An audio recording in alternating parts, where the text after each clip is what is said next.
Hello everyone, welcome to my channel. I am Rishabh Garg. Today I am going to talk about very important topic, how to approach polity. What is the difference between Bayer Act and what is the difference among the other books which is written on the constitution. ठीक है, देखो सबसे पहले आप ये समझो कि हमें कॉन्स्टिट्यूशन की क्या ज़रूरत पड़ी, क्यों ज़रूरी था हमारे देश में कॉन्स्टिट्यूशन बनाना। देखिए इतनी बड़ी वास्ट कंट्री है हमारी जिसके अंदर 142 करोड़ पीपल है। अब इन लोगों को आपको इस सोसाइटी को रन करना है, तो रन कैसे करेंगे? क्या किसी एक पर्टिकुलर पर्सन की जो आइडियोलॉजी होगी उसके बेसिस पर रन करेंगे, या वो लोग किसी रूल के हिसाब से चलेंगे?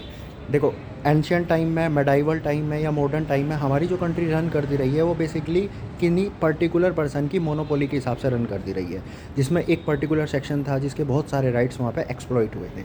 तो बाद में जब हमारी कंट्री फ्री हुई इन 1947, तो हमारे कॉन्स्टिट्यूशन मेकर्स ने क्या किया, एक कॉन्स्टिट्यूशन बनाया जिसके बेसिस पे पूरी की पूरी कंट्री रन करेगी। ठीक है, तो बेसिकली जो आपका बेयर एक्ट है वो एज इट इज़ कॉन्स्टिट्यूशन बताता है जो पार्लियामेंट ने एक्चुअली में पास किया, which is written in the bare act. उसके बाद आता है जैसे आप एक बुक है which is very famous among the UPSC students, which is Laxmikanth. तो लक्ष्मीकांत क्या है? लक्ष्मीकांत उस जो बेयर एक्ट था उसका सिंप्लीफाइड वर्जन है जिसके अंदर वो सारी चीज़ें बताई गई हैं सिंपल फॉर्म में।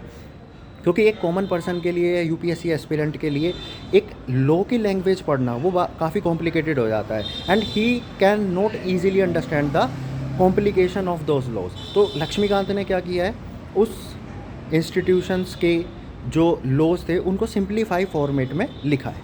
क्लियर? तो लक्ष्मीकांत आपको जो है सिंप्लीफाइड वर्जन दे रहा है कॉन्स्टिट्यूशन का। हाँ, there are certain facts which are not included in the book, तो उसके लिए आप बेयर एक्ट देख सकते हो, but first of all you should go through the Laxmikanth. और अगर आपको लक्ष्मीकांत की भी लैंग्वेज बड़ी कॉम्प्लिकेटेड लग रही है तो you should pickup NCERTs first, ताकि आपको एक आइडिया हो जाए, ब्रीफ आइडिया हो जाए कि कैसे आपको जो है इंस्टीट्यूशन कैसे बने हैं, कैसे वो काम करते हैं। इतनी बड़ी पार्लियामेंट हमारी बनाई गई है, उसके अंदर बहुत सारे लोग हैं जो काम करते हैं, उसमें एक प्रेसिडेंट है, उसके अंदर एक प्राइम मिनिस्टर है, अदर मिनिस्टर्स हैं, उनके हाथ में कैसी पावर्स दी गई हैं और कैसे वो इस कंट्री को रन करते हैं। क्लियर?